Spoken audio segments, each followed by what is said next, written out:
So every now and then I get people commenting on my Doom videos asking me about Doom 3 and the BFG Edition, specifically what's wrong with it and which version is the best one to buy if it's your first time playing the game.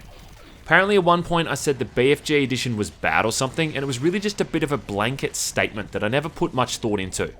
So seeing as they've just brought out Doom 1 to 3 on the Switch, I thought I'd go back and take a more in-depth look at the BFG Edition, considering for a lot of people it's a way more accessible version than trying to get the original one up and running. So that's what I've gone and done. I went back and played it and all 3 games, along with all the expansion packs and side content it comes with.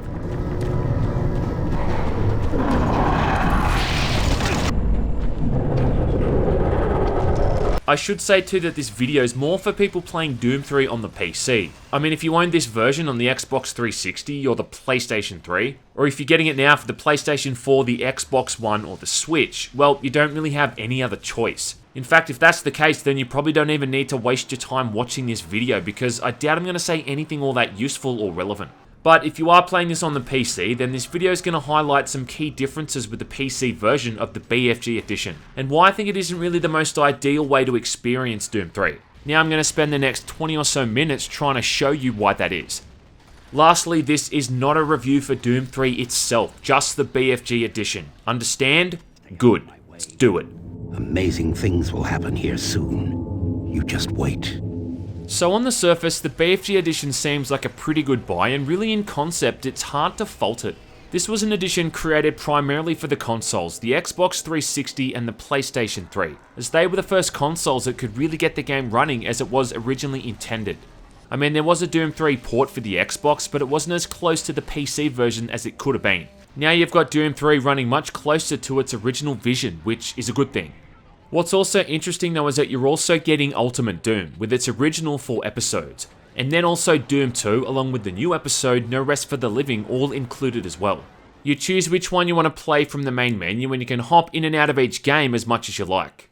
Now Doom 1 and 2 are pretty faithful to the original games, but they're just lacking a lot of customization options for the visuals, the controls, and the heads-up display. In fact, you can't even change the controls.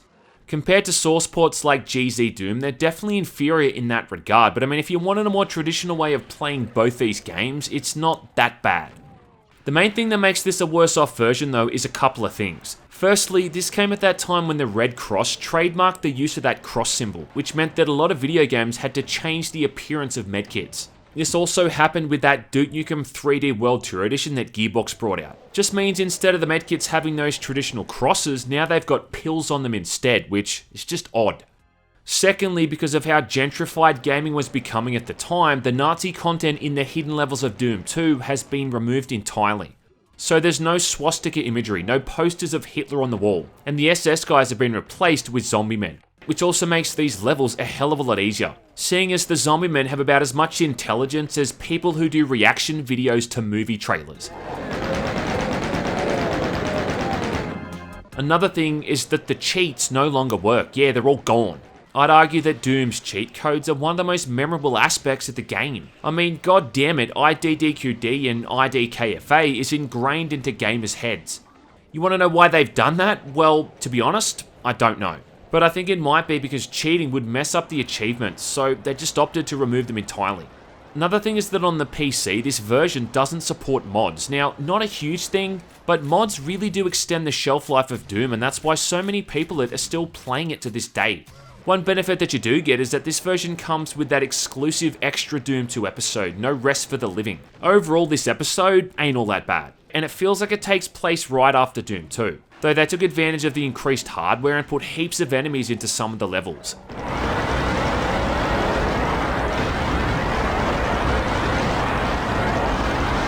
There's a real reliance on the placement of cacodemons and mancubus in this one to slow down the pacing a fair bit, and the whole thing is really challenging on ultra-violence, but without ever feeling all that cheap, which is a good thing.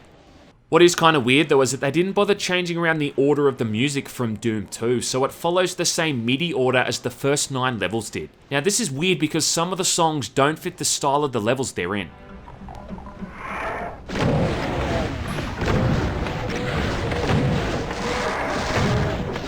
I don't know why they did this. Now, I can't imagine it would have been all that hard to swap them around, but it's a minor annoyance more than anything else. And the good thing is that you can grab the WAD file from the game's directory if you're playing this on the PC and run it in your own source port, which is handy. Now, I think when push comes to shove here, these versions of Doom 1 and 2, they aren't terrible. Yeah, there's definitely better ways to play them, and I think the removal of things like the medkit crosses and the Nazi stuff is kinda stupid and pointless. And honestly, if you were going to play both these games for the first time, I'd recommend looking into getting a source port working, because the advantages and the improvements they offer are huge. But they don't really affect gameplay all that much, and the whole thing still plays pretty well. And I think that's more of a statement on just how solid Doom's mechanics are more than anything else. So if this had to be the only way you could play Doom, or if it was your introduction to the series, well, let's just say it could have been worse. I mean, you could have played Doom on the Super Nintendo, or even worse, the 32X. But it's with Doom 3 where they did the most damage, with this insulting BFG Edition. They even had the nerve to name it after one of the best guns in any first-person shooter. And it makes me sick. Makes me sick!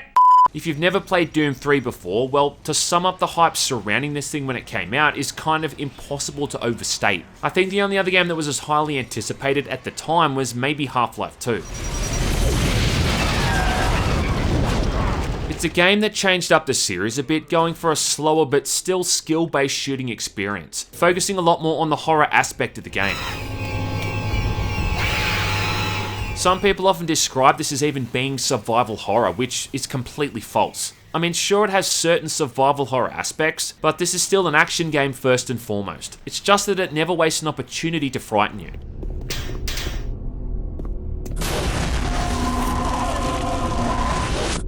And despite it dividing gamers at the time, it still sold pretty well and it was well received by most people. I've kinda had a love-hate relationship with it over the years, but my feelings always sway towards the former. Okay, so this BFG Edition is just the original game, but reworked I guess to run on the consoles. Thrown together to be released on the 7th generation of consoles. Bring Doom to a new audience, but make some dollary-doos in the process, right? And it's since also been made available for the Nintendo Switch, the Xbox One, and the PlayStation 4 as well. And I get that this thing isn't really aimed at people who played the original game and all that, but some of the stuff they've done here is just lazy. And they take it one step further by changing around a few mechanics and aspects of the game in some pretty big ways. To see how worse off the BFG Edition is, you don't even need to look that much further than the intro cinematic. I could explain why it's worse than the original, but honestly, it's just easier to show it. I mean, here's Doom 3's intro. The Union Aerospace Corporation is the largest corporate entity in existence. Originally focused on weapon and defense contracts, new ventures have expanded into biological research, space exploration, and other scientific endeavors. And now the BFG version. The Union Aerospace Corporation is the largest corporate entity in existence. Originally focused on weapon and defense contracts, new ventures have expanded into biological research, space exploration, and other scientific endeavors. To clarify in case you didn't see the difference, there's no ominous background music anymore, and the text has now clearly been added in on top of the same old pre-rendered animation, making a stark contrast between it and the background. The UAC controls the most advanced technology ever conceived. The UAC controls the most advanced technology ever conceived. Well, that was fucking dreadful. On the subject of cinematics, they've made it now so you can't skip them, any of them. This might be fine for a first-time playthrough, but it's really annoying if you're replaying the game, which people would be doing, because there's like 50 or so achievements that they've added in. I think I do understand. In terms of the visuals, it looks about on par with the original. I mean, it's not all that much worse or better off. But what I did notice is that some of the areas definitely look brighter, and the overall image quality is a lot softer than the original. There's been some weird modifications to weapons too, like for starters, weapons no longer create muzzle flashes that light up your surroundings.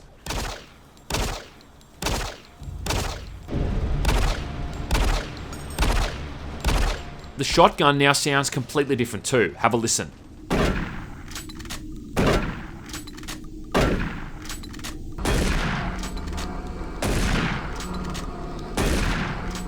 Jury's still out on this one though, and I don't think the sound effect being changed is all that bad. What is bad though is the amount of extra ammo they've added in. Yeah, it's upwards of double the normal pickups. By the time I'd gotten back to Mars City after the prologue, as an example, I had 600 rounds for the machine gun. In the vanilla version I had only just over 300, and this was with going around and picking up the exact same ammo pickups.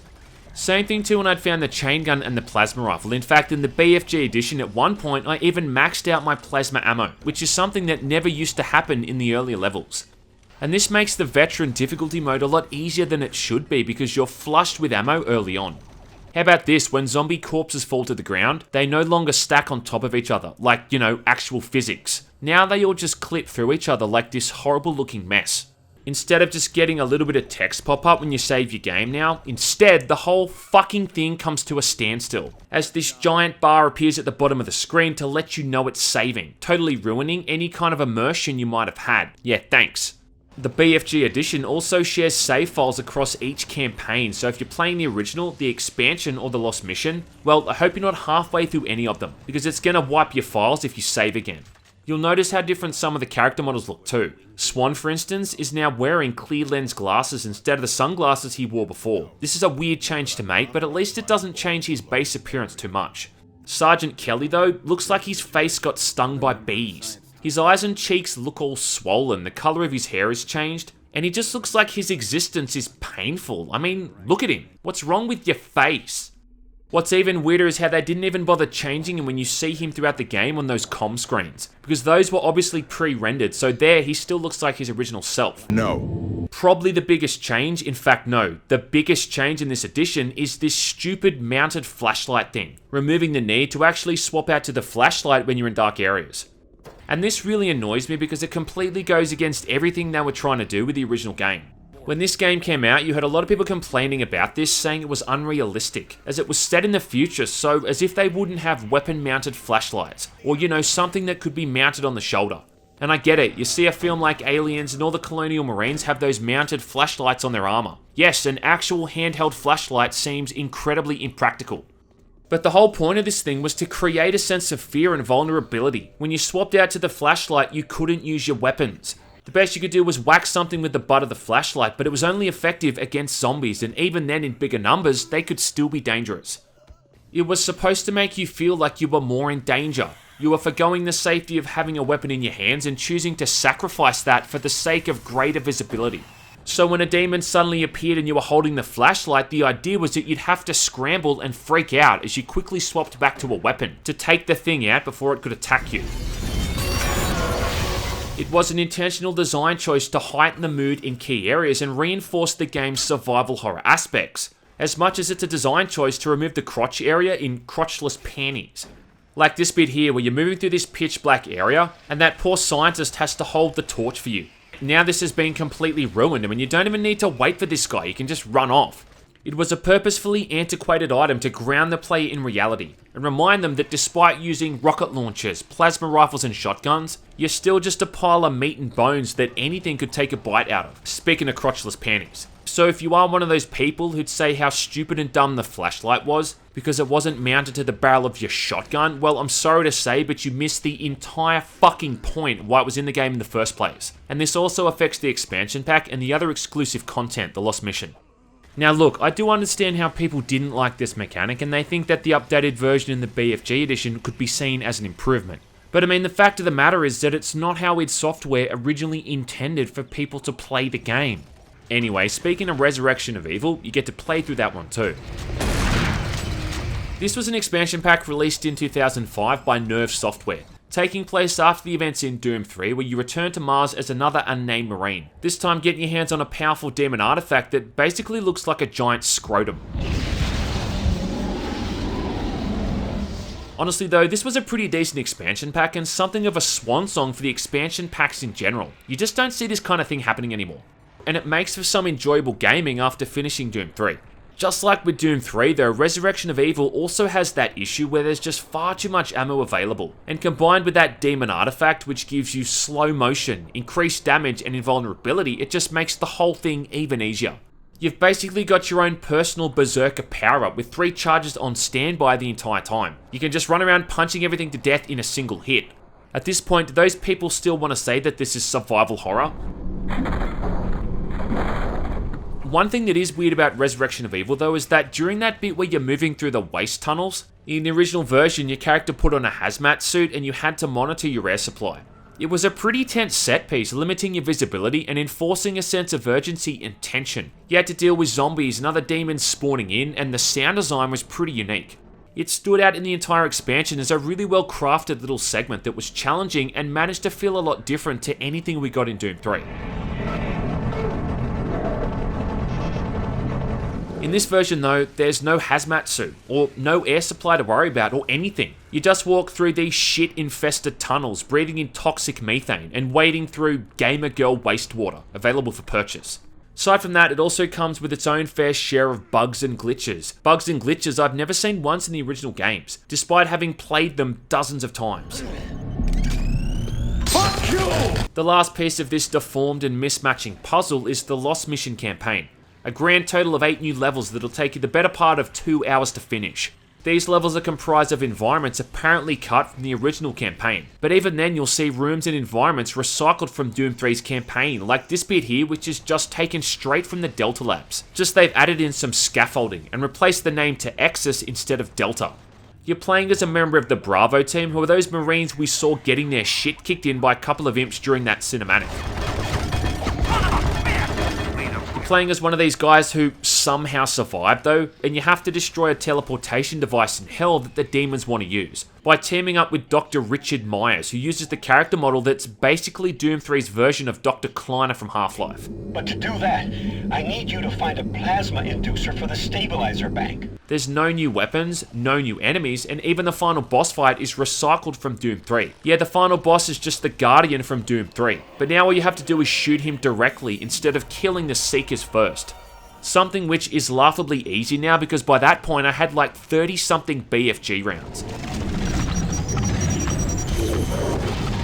Honestly though, look, the whole thing ain't all that bad. It's got a decent enough length to it. It's pretty challenging on Veteran, it comes with a bunch of new PDAs to find, but it just doesn't really add anything all that new or exciting to the formula. I will say one positive thing though, it does have some dope looking hell environments. In fact, I've always really loved how Doom 3 and the expansion have interpreted the way that hell looks. I think it's definitely one of the most memorable aspects of those games, along with Dr. McNeil's oddly shaped boobs.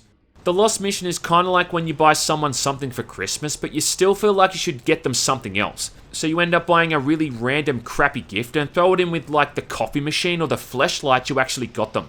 This is what this campaign feels like. It just feels like it was thrown in to give people the feeling they were getting more bang for their buck. Like, check out this poor zombie here. He's just given up. It's like he's become self-aware. Now he knows he's in this crappy mission pack and he just said stuff it. I don't blame him. No. The BFG Edition has very limited mod support too, and there's even a mod that tries to add back in the flashlight. I mean, at this point, just go and play the original Doom 3. And that's really the whole argument in the first place, isn't it? Should you play this one or the original? I think one of the improvements this version does have is that it has the option of an FOV slider, as well as being able to play the game at 120Hz. And yeah, I'm not gonna lie, Doom 3 at 120Hz looks absolutely glorious. This is still a really good looking game when it comes to the animation, the lighting, and the art style. You can't fault it. Good art direction is something that never ages. But I think all of the other changes are at the detriment of Doom 3's original vision, and it's kinda like Doom 3 for babies, with more ammo, a shoulder-mounted flashlight, and brighter environments. It's the Can I Play Daddy version of Doom 3, and if you get that reference, well, then we should be friends.